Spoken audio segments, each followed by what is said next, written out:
কঠোর নিষেধাজ্ঞা থাকা সত্ত্বেও রাজধানীতে ইংরেজি নববর্ষ উদযাপনের অংশ হিসেবে ব্যাপক আতশবাজি ফোটানো হয়েছে। সকল শ্রেণী পেশার মানুষ খ্রিস্টীয় নতুন বছরকে বরণ করে নিতে উল্লাসে মেতে ওঠেন।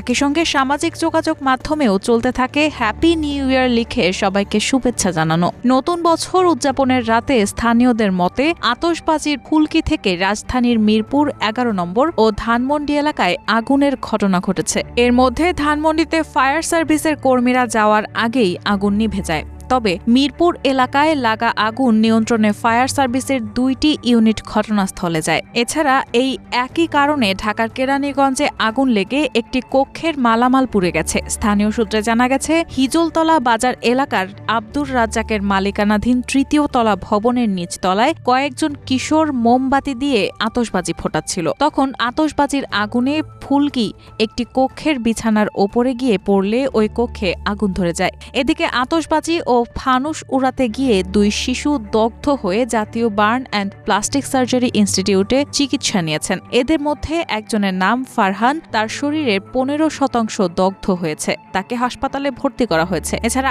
আরেক শিশুকে প্রাথমিক চিকিৎসা দিয়ে ছেড়ে দেওয়া হয়েছে, তবে তাদের বিস্তারিত ঘটনা জানা যায়নি।